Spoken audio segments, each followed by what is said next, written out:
This is Doug DeMuro, and today I want to talk about Infiniti, everyone's favorite Japanese luxury brand.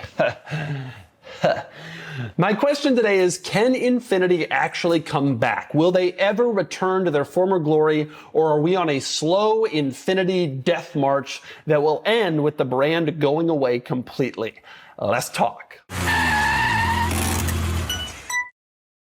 Before we get started, are you ready for your next cool car? Sell your enthusiast car on Cars and Bids. Trading in your car to dealers means you aren't getting market value for your car, leaving you with less cash for your next fun car. Just look at our recent sales of these cool cars compared to current trade-in value. This is a trade-in offer, and this was the Cars and Bids result. This is a trade-in offer, and this was the Cars and Bids result. This is the trade-in offer, and this is the Cars and Bids result. Get started now on carsandbids.com. Sell on Cars and Bids and join the best community to sell your enthusiast car. Okay, so Infiniti. Now, for those of you who don't know Infiniti, let me give you a little backstory. I was a mere child when the Infiniti brand came out.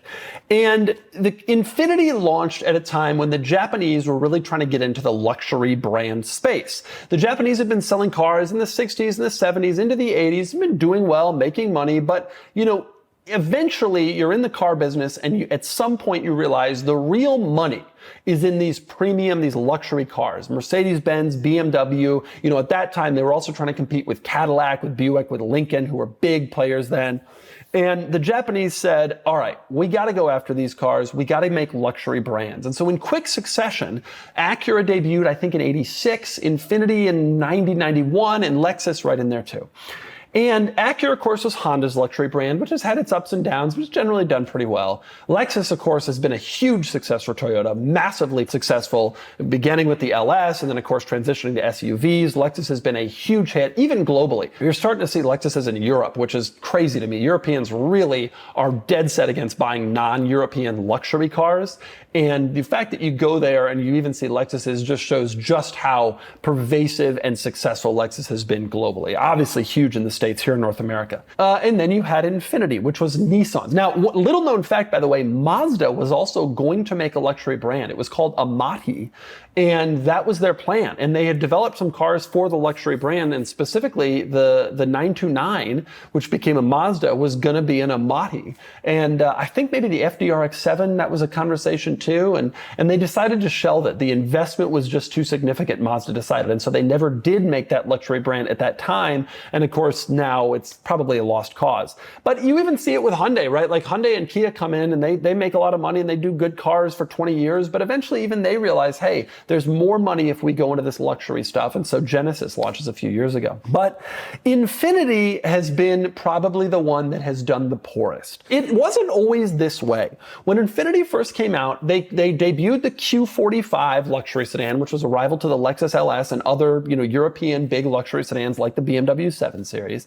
And they also had some other desirable products. There was the M30, which was like a sport coupe, which was intended to rival the Lexus SC. And then you had the G20, kind of a compact luxury sedan, which was actually a really good car. And that was intended to rival like the Lexus ES, which at the time was called the ES 250. That was Infiniti's lineup. And then it kind of grew and they did some good stuff. Infiniti came out with a luxury SUV in 96 with the QX4, and that was ahead of basically everybody else. Now, it wasn't executed as well as others were. It was based on the Pathfinder, body on frame, truck based. It was not as nice as the Lexus RX, the Mercedes ML that came out a couple years later, but it was still like going in the right direction. They really had this thing set. And by the mid 2000s, they were cruising. You had the G35, which was an absolute sensation of a car. It had massive success for many years. They had the FX SUV, which was also popular at the time. The QX56 came out and was a really popular full-size luxury SUV, big Cadillac Escalade rival that honestly broke into some of the market where the Escalade was successful. And it was a big boom time for them. But basically since the mid-late 2000s, Infiniti has essentially been on a decline. They have just been doing worse and worse with each passing year. And now things are looking really, really bleak. The new Infiniti QX80 has just come out, which is their full-size luxury SUV now, their Cadillac Escalade rival. And they're also offering the QX60, which is a mid-size three-row SUV, kind of like a competitor to a Mercedes GLE or an Acura MDX or Lincoln Aviator, cars like that. That's it. Those are the only products they make. The famous Infiniti G35, which eventually became the Q50, it just didn't succeed, and that has been canceled. They had a smaller SUV called the QX50, but that was canceled too. It just wasn't successful, which to me is a crazy thing. You know, that QX50 was like the size of a BMW X3 and an Audi Q5 and an Acura RDX, and to not have a player in that segment, if you're a real luxury brand, is unfathomable. The Audi Q5 is a massive seller. They sell hundreds of thousands of them. You know, the Lexus NX is a massive seller. The X3, all those cars, it's one of the biggest segments, the small luxury SUV. It's one of the biggest segments in the entire car industry, and Infiniti can't hack it in that segment. Which leads me to the ultimate point of this video, and the big question I'm raising today: is Infiniti done for? Is it just not going to happen? And I have to say, even 3 or 4 years ago, when Infiniti was kind of doing worse and worse and worse, I wasn't necessarily on a death watch. Like, I really didn't think they were like that close to going away. But in a world where they have pared down their lineup to just 2 vehicles, and where they can't manage to sell a compact luxury SUV, which is such a hot segment, you start to wonder at that point, is there a future for this brand? And indeed, it is really looking bleak. So when Infiniti was doing its very best, which was like the mid-2000s and then also into kind of the mid-2010s, they had a big product lineup then. The Q50 was hot. They were still selling cars at a good clip back then. The very best years were maybe 130, 140,000 US sales. At one point, they even went into Europe and tried to sell Infinitis in Europe. And you do occasionally see Infinitis when you go to Europe, but it is extremely, extremely rare. But they're around. But they were doing their very best in the States at about 150, 160,000, 130, 140, 150,000 sales. Last year, Infiniti managed to sell 58,000 cars. So they're down to a third of their peak volume. In 22, they only sold 46,000 cars. It's actually come up a little bit since 22. But you have to assume that sales will not continue to be that strong with the paring down of the lineup. So the sales figures just look absolutely dismal and are obviously heading in a rough direction. And plus, you also have to account for the fact that a lot of Infiniti sales are to fleets, which means to rental car companies and other similar fleets. And those sales don't usually make a lot of money, right? Like, a lot of times when automakers do that, they negotiate a broad fleet discount, which really gives them only a small bit of profit on each car. And in some cases, they do this kind of just to keep the lights on at the factory, keep everything going. It's almost selling cars for practice. It's not entirely selling cars for practice, but it is getting close to that fine line. And a lot of Infiniti sales go off this way. And so you have to wonder, not only are sales figures down, but you do have to wonder, hey, how are profits looking? Is this brand actually profitable? Are they making money? There's huge incentives on all the vehicles, and the ones they do sell in large volumes, again, are in large part going to rental car fleets. The other thing that I'm thinking about Infiniti that makes me wary of whether they continue is the success or lack of success of their parent brand, which is, of course, Nissan.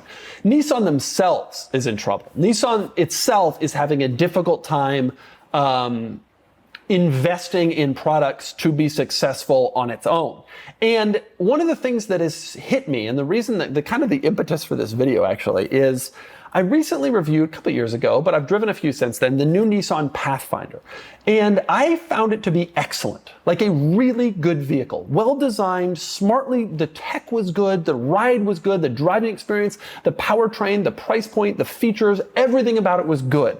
And yet the Nissan Pathfinder has not been a strong seller. In 23, when it went on sale, the first full year it was on sale, Nissan sold 72,000 new Pathfinder models, which was a huge increase over the 40,000 they had been selling before. But the Honda Pilot in an average year will sell 140,000 units. So Honda sells twice as many Pilots as Nissan, and Honda does no rental car sales, no profitless fleet sales. I mention this because the Pathfinder is a really good vehicle, and yet it hasn't really been able to break through, and you start to wonder if at some point the Nissan name itself is a bit of a liability. Like, if Nissan were to go out and make the Toyota Highlander, would people not buy it just because it's a Nissan, even though it's as good as a Toyota Highlander? I would argue that the new Pathfinder suggests that is true. That no matter how good it is, no matter how competitive it is, because it is a competitive vehicle, we're seeing that, but no matter how competitive it is, people are just wary of the Nissan brand name.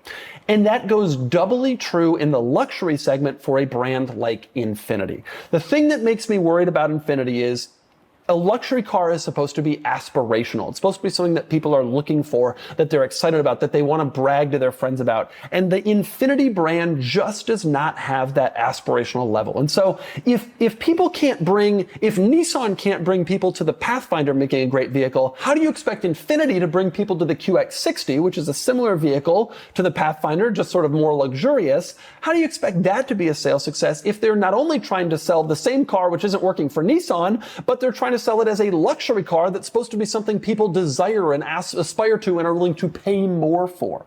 And the fact that that car has come out and the new QX80 have come out, and they're not the Escalade, they're not selling like the Escalade or the Lexus RX in the case of the QX60, they're not getting to those numbers. It makes me wonder if there is even a path forward where Infiniti could possibly find that success, given the kind of damage that's been done to the Infiniti brand name with years of kind of selling to rental car companies and making undesirable cars that nobody wants, and just generally creating a brand that is not particularly aspirational. It was announced in the last few weeks that Infiniti plans on reviving the Sedan. They want to come back with another G35 style of car.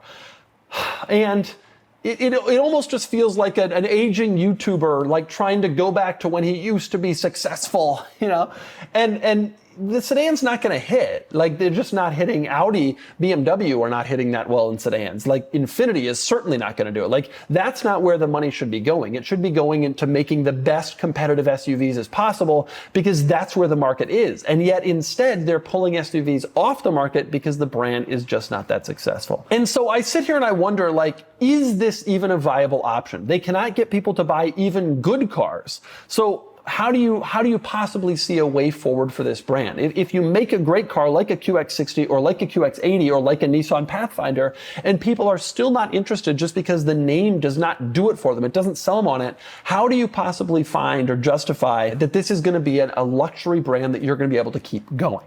You might be wondering, what are my thoughts? Like, what would I do if I was Infiniti to try to get this brand to be great? And I have to say, I'm not entirely sure I know the answer to that. And I like to know a lot of answers. I like to think I know a lot of answers. I watch this industry very closely, and I have a lot of ideas on what brands should do and shouldn't do. But Infiniti in particular, I'm just not entirely convinced that there is any path.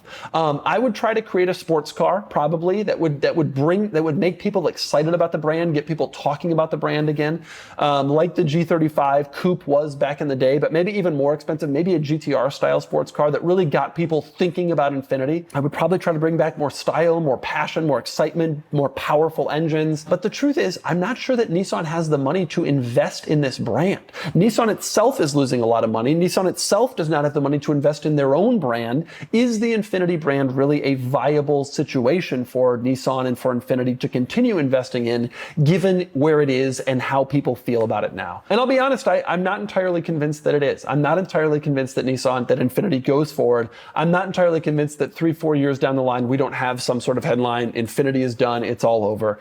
We've seen the model lineup continue to get pared down to this point where they have only 2 cars, and that does not make for a successful luxury brand. So I bring this up, I make this video because I think we're at that point where we should be talking about it. Are we going to lose this brand? It is a brand that was beloved to a lot of people. I personally, when I was in college, 2006, 2010, I wanted a G37 so bad.